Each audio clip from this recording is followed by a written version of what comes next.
नमस्कार, स्वागत है आपका भारत उदय में। किसी भी देश के अर्थव्यवस्था को सही तरीके से चलाने के लिए उस देश के खर्चे उसके आमदनी से कम होने चाहिए।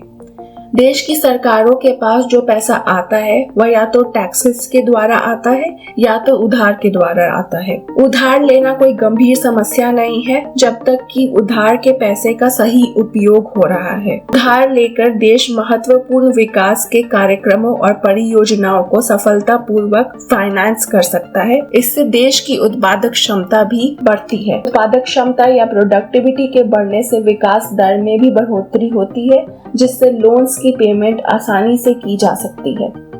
लेकिन अगर जरूरत से ज्यादा उधार लिया जाए या उधार के पैसों का गलत उपयोग होता है, वह उधार अर्थव्यवस्था पर एक बोझ बन सकता है और अर्थव्यवस्था को डिफॉल्ट होने के कगार पर ले जा सकता है। इसलिए जरूरी है कि ज्यादा कर्जा लेने से बचा जाए और उधार के पैसों को सही इस्तेमाल जैसे कि infrastructure development, education, health care services जैसे क्षेत्रों में लगाया जाए। अगर उधार के पैसों को सिर्फ सब्सिडी, सैलरी, पेंशन देने में इस्तेमाल किया गया, उससे लॉन्ग टर्म में फायदा नहीं होगा और विकास दर में भी उछाल देखने को नहीं मिलेगा। ऐसा ही कुछ हाल दुनिया के तथाकथित सबसे अमीर और शक्तिशाली देश यूनाइटेड स्टेट्स ऑफ अमेरिका का है। अमेरिका, जिसे आर्थिक रूप से सबसे संपन्न देश माना जाता है, उसका डेट या उधार 31.4 ट्रिलियन डॉलर्स है। तो यूएसए के डेट टू जीडीपी रेशियो को देखा जाए, यह 134.6% है। आसान शब्दों में कहा जाए, अगर अमेरिका की आमदनी $100 की है तो उस पर कर्जा $134.6 है। यह लोन फॉरेन इन्वेस्टर्स,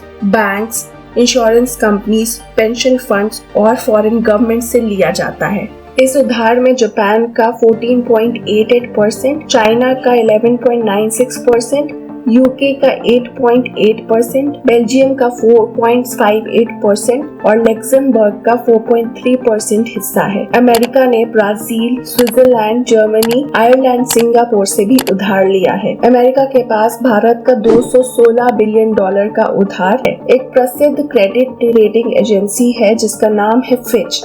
उसने हाल में यूएसए के रेटिंग को AAA से AA+ के कैटेगरी में डाल दिया है। क्रेडिट रेटिंग एक तरह का क्रेडिट स्कोर होता है जो यह बताता है कि किसी भी सरकार में ऋण चुकाने की कितनी क्षमता है। अगर क्रेडिट रेटिंग किसी देश की लो है तो इसका मतलब उस देश को उधार लेना रिस्की माना जाता है और इस कारण से ज्यादा ब्याज पर उधार दिया जाता है। लो क्रेडिट रेटिंग एक अनसस्टेनेबल डेट पोजीशन को दर्शाता है। यह ऋण संकट की ओर संकेत देता है और वह देश अपने वित्तीय दायित्वों को पूरा करने में असमर्थ हो जाता है। डिफॉल्ट करने की आशंका बढ़ जाती है। लो क्रेडिट रेटिंग का असर होता है कि इन्वेस्टर कॉन्फिडेंस कम हो जाता है। हायर बोरिंग कॉस्ट यानी कि ज्यादा इंटरेस्ट रेट या ब्याज पर लोन मिलता है। अमेरिका के उधार के स्तर को देखते हुए आने वाले समय में इन्वेस्टर्स अपने डॉलर में धीरे धीरे हिस्सेदारी को कम करना चाहेंगे। लेकिन प्रश्न ये आता है कि आखिर अमेरिका उधार लेता कैसे है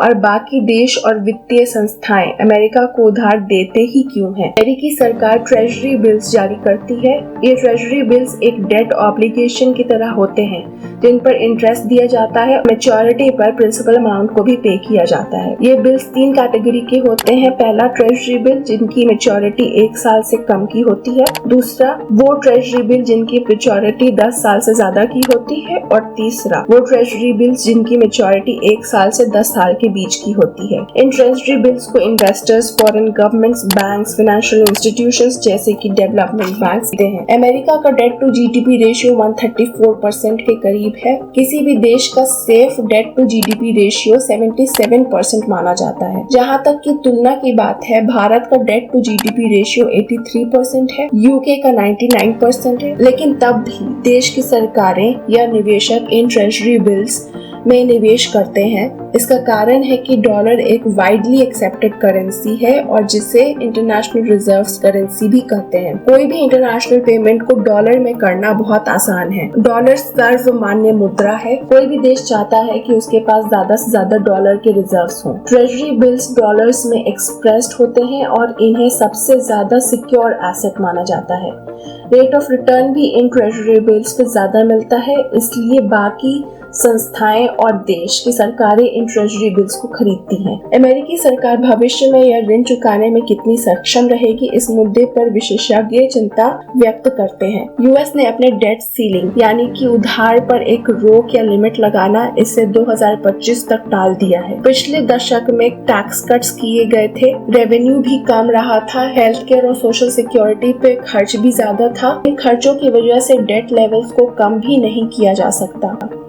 फिच का कहना है कि क्रेडिट कंडीशंस टाइटर होंगी, अमेरिका के लिए उधार लेना कठिन होगा, इन्वेस्टर कॉन्फिडेंस भी कम होगा। यूएसए को अपने खर्चे भी कम करने होंगे जिससे कंजम्पशन कम होगी और अर्थव्यवस्था को एक मंदी के दौर से गुजरना पड़ सकता है। फिच का मानना है कि अमेरिका की सालाना जीडीपी की वृद्धि इस वर्ष 1.2% हो जाएगी।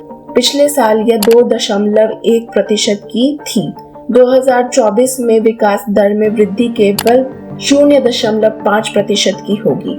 आने वाले समय में बेरोजगारी भी एक प्रमुख मुद्दा बन सकती है। अमेरिका के कुछ स्ट्रेंथ्स भी हैं, जैसे कि वहाँ एक गतिशील कारोबारी माहौल है, अन्य देशों के मुकाबले वहाँ की इकोनॉमी काफी डाइवर्स है और उच्च आय वाले नागरिक हैं, जो इस मामले को सुलझाने में अमेरिका को काफी समय और लचीलापन प्रदान करते हैं। अमेरिका अगर आज फिस्कल रिफॉर्म्स करे, अपने एक्सपेंडिचर्स को कंट्रोल करे या उधार के स्तर को बढ़ाते गए तो अमेरिका को काफी बड़े संकट का सामना करना पड़ सकता है। एक रिपोर्ट के मुताबिक अमेरिका को 2023 में $603 बिलियन का ब्याज चुकाना है। ग्लोबलाइजेशन का समय है, अगर अमेरिकन इकोनॉमी डाउन जाएगी तो इसका असर दुनिया के बाकी देशों पर भी पड़ेगा। अमेरिकन इकोनॉमी का डाउन जाना मतलब कंजम्पशन का कम होना, इसका असर भारत के एक्सपोर्ट्स चाहे वो गुड्स हो या सर्विसेज हो, दोनों पर पड़ेगा। यूएस हमारा एक महत्वपूर्ण एक्सपोर्ट डेस्टिनेशन है। बहुत सारे देश जो ट्रेजरी बिल्स में इन्वेस्ट करते हैं वे इन ट्रेजरी बिल्स को कोलैटरल की तरह यूज करते हैं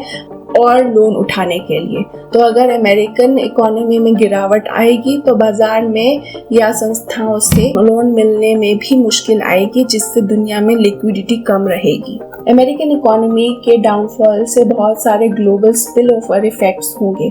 इसलिए अंग्रेजी में कहावत है कि when the US sneezes, the world catches a cold। हाल में देखा गया कि दुनिया के बाकी देश धीरे धीरे डॉलर पर अपनी निर्भरता कम कर रहे हैं।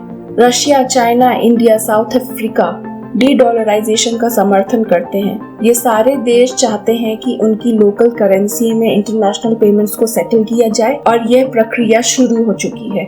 युआन जो चाइना की करेंसी है उसे दुनिया के 100 देशों में ट्रेड करने के लिए स्वीकृति प्राप्त है। मार्च 2023 में 18 देशों ने भारत के रुपए में ट्रेड करने और इंटरनेशनल पेमेंट्स को सेटल करने के लिए अपनी स्वीकृति दी। इससे भारतीय रुपए का एक ग्लोबल करेंसी बनने की तरफ एक महत्वपूर्ण कदम है। अंत में मैं ये कहूंगी कि किसी भी देश की ऋण सहन करने की क्षमता समय के साथ बदल जाती है, इसलिए समय रहते कड़े कदम लेकर उधार का निपटारा कर देना चाहिए ताकि अर्थव्यवस्था और विकास की गति में कोई रुकावट न आए। इस वीडियो में इतना ही। अगर आपको यह वीडियो पसंद आया तो इस वीडियो को लाइक कीजिए और चैनल को सब्सक्राइब कीजिए। आपका वीडियो देखने के लिए बहुत बहुत धन्यवाद।